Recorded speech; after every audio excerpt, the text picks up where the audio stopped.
second accused wepanyaya yamai Jeremiah uyo anonzi Charlie Dube akaudza koti kuti mai Jeremiah vakabvumirana naye uye vakatenda nebasa rakabatwa, vakati iye matimbiro anoita ari nani kudarika emurume wavo kumba. Welcome back to your channel. Please don't forget to like and subscribe. So kuri kunzi izvo mukomana akapa mai Jeremiah 20 according to kubvumirana kwavo, uye mai Jeremiah vakatora bepa rebasa masokisi aya ndokubva vapfekedza mukomana neavo maoko ndokubva vamubvisa bhandi, vachipedza ipapo ndokuyamwa tuzamutwi twake, vachipedza ndokuti katakata pamusoro pake. So nyaya yacho inongorwadza, but anyway in all this we found a few loopholes dzinoratidza kuti nyaya iyi yakabikwa kana malawyer asina kuzvibata. Aiwa isusu kuno tinenge tabata 1 or 2, but anyway katitangei tanzwa Charlie's testimony.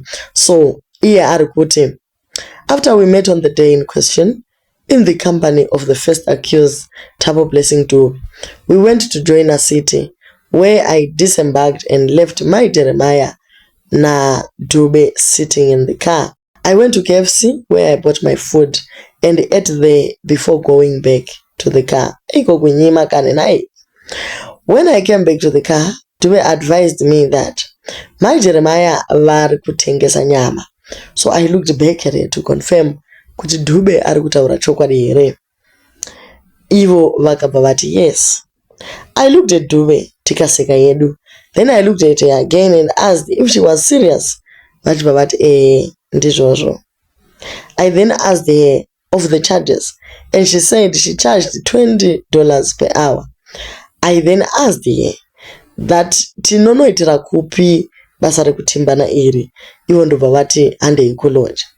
He said when he got into the room, door richinge ravhagwa, takagara pamubhedha, amai ndokuti vari kuda mari yavo in advance. Ndakavapa mari ndobva vatora mari iya ndokuirongedza zvakanaka, ndokubva vabvisa dzavo hembe, ivo ndokusara vaine bra nama pulling socks.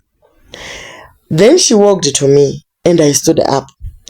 Vachibva vandibvisa shirt yangu ndokubva vatanga kunwa tuzamu twangu vachindikisa padumbu.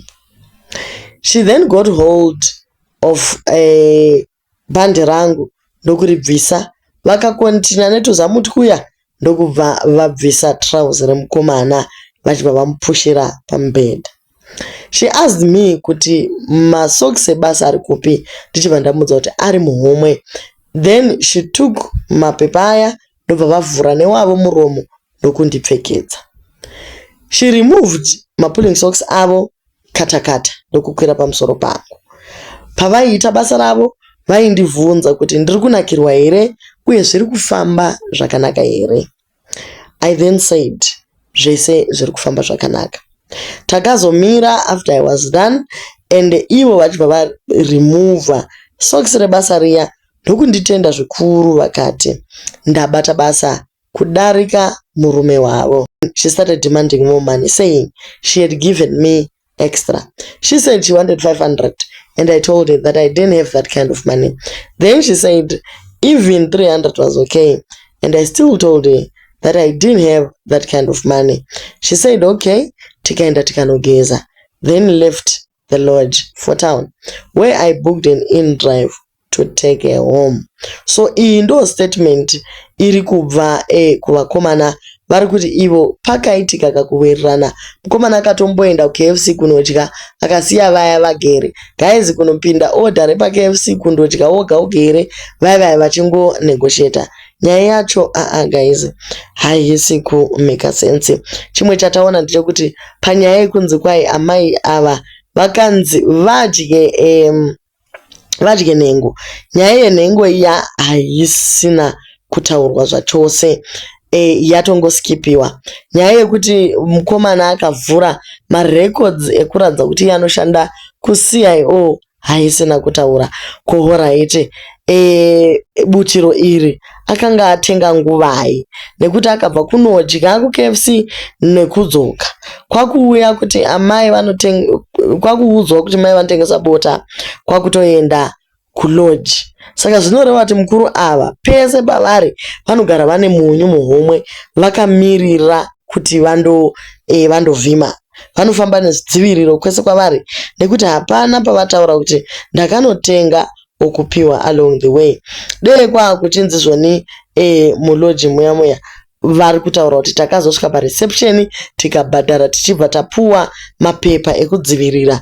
Dei zvafamba zvakanaka, but guys unotongoona kuti aiwa nyaya iyi haisi kusangana zvachose. Tiri kungoona ma-educated criminals and they are going to get away with it. Ndo zviri kubva kuma-netizens vakati vedweka guys, nyaya yacho yakaoma. Charlie narration yake yaMai Jeremiah yacho dzese hadzisi kumeka sense. There is truth hidden somewhere. Seems mai ava ndivo vaiita zvese murume akangoti tozo pambeda zvatori drama chaizvo. Saka kana ari zvirizvo zvakatoitika paMai Jeremiah anofanira kutobhadhagwa 500 yacho guys.